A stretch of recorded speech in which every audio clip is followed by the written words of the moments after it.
My cousin May and I had a close friendship as children. As we became teenagers and our lives got busier, we naturally did drift apart, but we still talked every 2 weeks or so during college. During May's third year of college, she suddenly stopped talking to everyone in the family. She dropped out of school without telling any of us. Her parents had to find out from a classmate. We reported her as missing because we were afraid something bad happened to her. May sent a message to the family, letting us know she was okay, but had never felt satisfied with her previous life and just needed to start over. May never let on that she felt this way during our conversations, and it obviously hurt that she hadn't tried talking to me about it before leaving. The only reason I maintained many of my social media profiles for a while after that was so May could find me if she ever changed her mind. I tried reaching out to her as well, but I admit that after about 2 years I gave up and accepted May as a lost cause. We had no contact with May for almost 7 years. May has 3 children, a kindergartner and toddler twins. She never told us about them.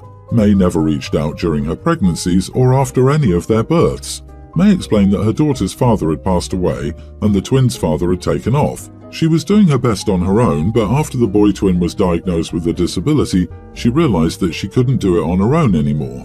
May's parents are willing to take her in and help with the grandchildren, but she said it would be hard for her because she knows they're disappointed in her and the life choices she's made, and seeing their faces and the way they look at her every day would pose even more of a strain on her mental health. May asked to move in with me, saying that she knows I understand what it's like to be a mother because of my own toddler son and brought up our childhood friendship with each other.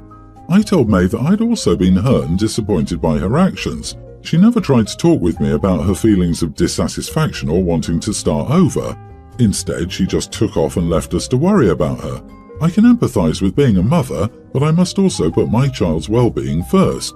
What if my son grows attached to her and her children just for her to run out of our lives again?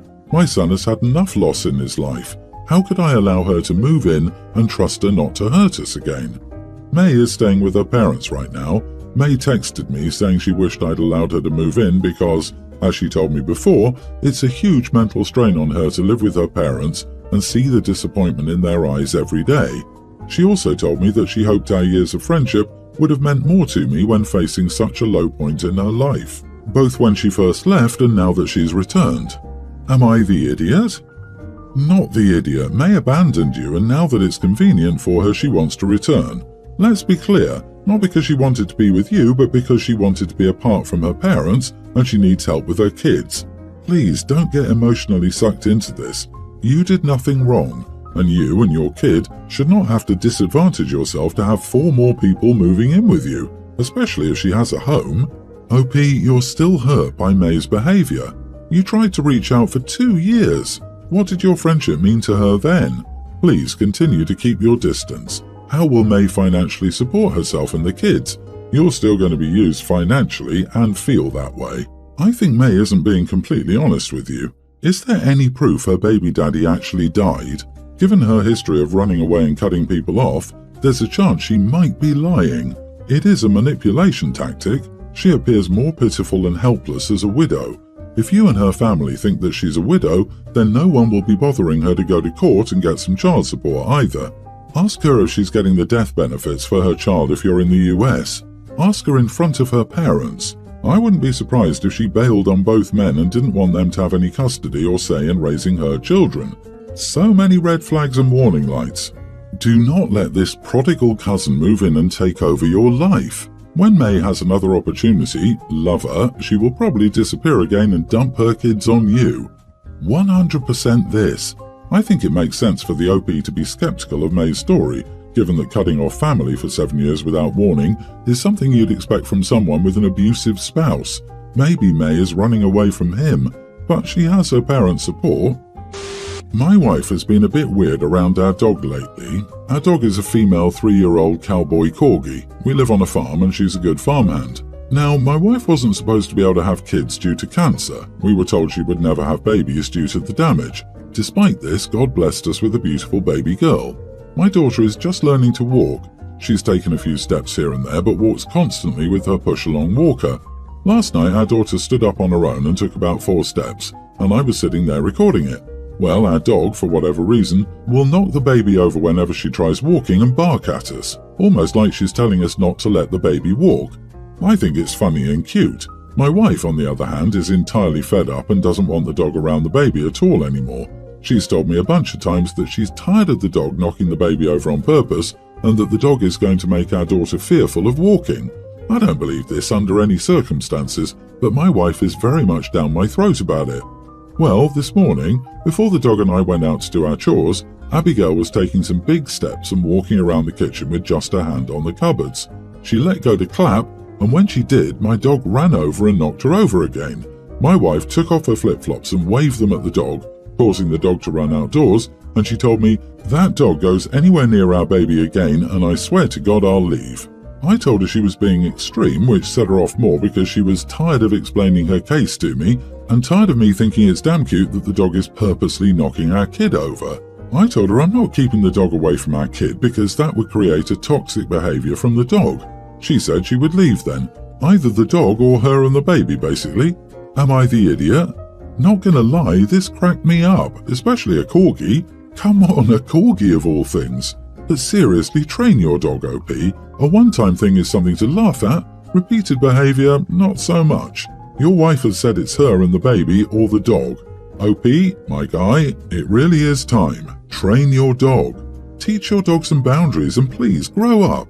She's not asking you to get rid of the animal. She's asking you to not let the dog intentionally hinder your child's damn development. I would say just don't let the dog near the baby, but your marriage issues are way deeper than that. If you want this to last, you're going to have to do some deeper self-reflection and self-improvement, but maybe apologizing to your wife could be a start. My sister-in-law, her husband and their kid currently live with me, my husband and our 3 kids. Their house burnt down and it's in the process of being rebuilt. They've been here for 2 months. My sister-in-law works overnights 3 nights a week. Her husband doesn't work. I work from home and my husband installs docks 5 to 6 days a week. Now, even on the days that her sister-in-law doesn't work, she insists that my kids remain quiet and don't make noise at all because she will insist on sleeping until 4 or 5 p.m. after going to bed at 11 p.m. the night prior. She claims her body can't handle the sleeping schedule, but she refused to switch to day shifts. I'm honestly damn sick of trying to keep my kids quiet all day and most of the afternoon, literally so she can sleep while I'm trying to work on top of that. My son has ADHD and he's off the walls most of the time, so I constantly have to stop what I'm doing, work, to go and correct my kid for having fun in his own house. I told my husband this wasn't working and that we needed to sit down with sister-in-law, tell her this isn't working out, and come up with an alternative. So we sat her down yesterday and told her she had 3 options: buy noise-cancelling headphones, put a camper on our property and sleep out there, or change her work schedule because I will not be telling my kids to be quiet from the sun up till sundown anymore. She said she can't sleep with headphones, doesn't want to change her schedule due to the pay differential, and can't afford a camper. I basically told her those were her options. Take it or leave it. Today I didn't try to keep my kids quiet. I shouldn't have to in their home. Sister-in-law complained because she couldn't sleep, and I told her tough crap. I gave her options and she refused all of them. Am I the idiot? Edit, her husband hasn't worked as long as I've known him, 8 years. No reason behind it. She helps with around $200 worth of food a month because we all eat meals together. Other than that, nothing else. So if only $200 per month is supposed to feed her family, how much were they spending before the house burned down? I really want to know. Not the idiot, beggars can't be choosers. You've taken her in after the fire, which is the decent thing to do, but it is your children's house first, and she needs to remember that. Keeping your kids quiet 24/7 for the indefinite future is a non-starter. She insists on 11 p.m. to 4 p.m. sleep, so 17 hours. I read this wrong, didn't I? Tell me I did. She absolutely doesn't need that much sleep. I understand wanting to sleep in if you're up late, but if she's sleeping 16 hours a day, she needs to talk to a doctor to find out why. If nothing is medically wrong, then tough crap. I have an option. Sister-in-law's husband gets a job so they can rent a place and live how they choose. He needs to be contributing something to this arrangement. OP should not have the massive inconvenience of housing another family, working a full-time job, and being a caregiver to her children. At the same time, she does it when there's a freeloading adult in her house who needs to earn his keep. I love this option, but I don't understand why sister-in-law is living there in the first place. Most insurance policies provide money for alternate accommodations while the house is being repaired after a fire. Check the policy for loss of use.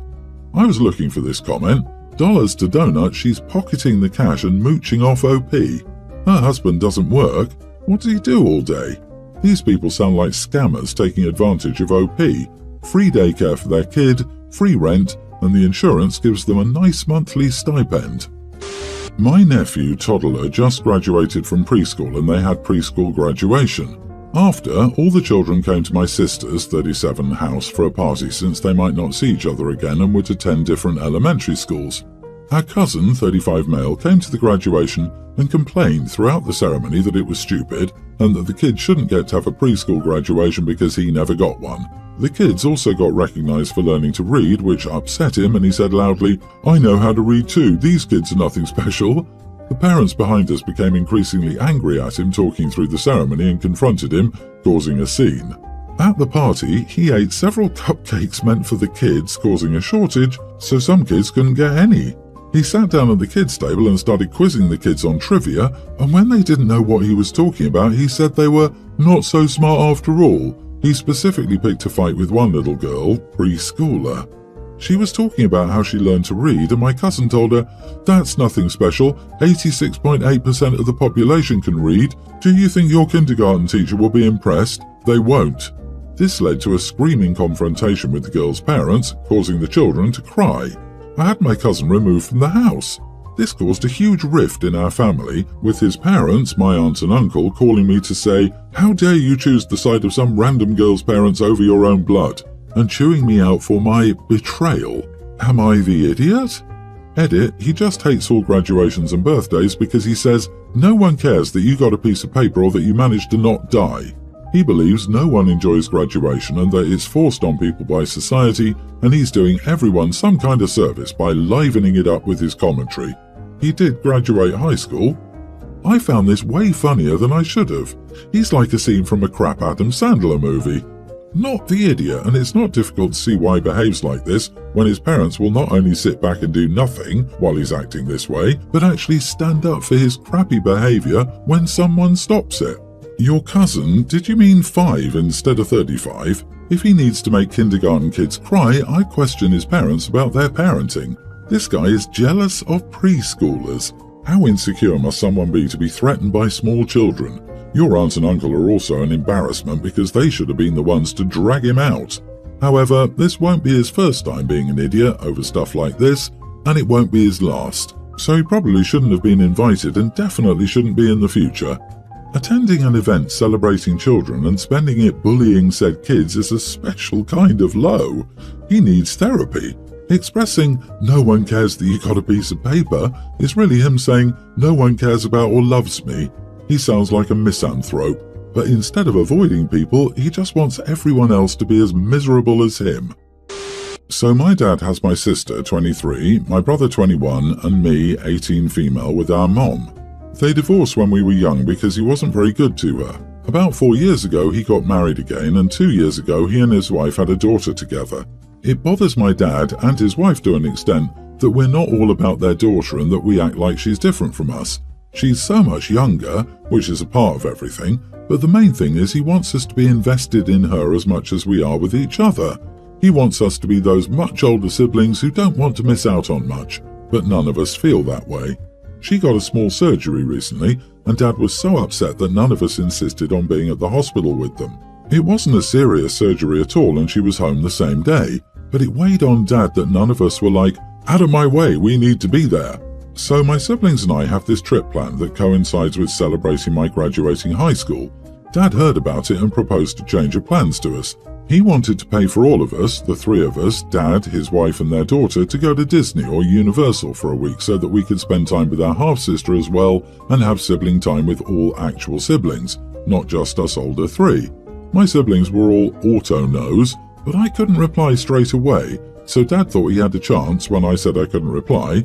I mean, the app on my phone was being weird, and he was then messaging me alone and saying it would be a good thing and how we'd have those memories forever, and if we could make a tradition of it, and she, half-sister, would always know her big siblings enjoyed having her around.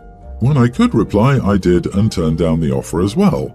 Dad is angry and says it's not every day kids our age get the offer for a vacation paid for by parents and even offered to spend money. He said it's like we're determined to make it clear our half-sister is not wanted and will be the reason we're not close as she gets older, not the age gap and not him or his wife. He told me I was acting like a kid and not like a new adult. Am I the idiot? Not the idiot. My husband was born when his next older sister was 16. He was a menopausal baby. I'm the oldest of 4 bios, half and a step. Your reasons are valid. Dad cannot build a new fantasy family using money. Everyone will end up resenting all of it. He's doing no one any favors, and you're better off just saying so. Dad needs to grow up. You are the idiot. You don't get to pick and choose siblings. Your biological half-sister is painfully aware not all relationships are the same, though. Her sin? Having a dad like yours. That's it. That fact should unite you two, but you need your anger more. Blood isn't anything. The way we treat our family resonates with the infinite. Write this young child a card and explain why you treat her less kindly than a total stranger. Justify yourself to her. Her parents protect her from this baseless, vile anger. I think your bio-dad might be the good guy here. I understand that he's desperate to bring all his kids together, but with the huge difference in ages, I don't think he's being realistic. And not realistic about what place this very tiny child holds in OP's and siblings' lives and priorities either. OP, I don't think any of you are being unreasonable to say no thanks to his offer. He's trying to force bonds that simply can't be forced that way.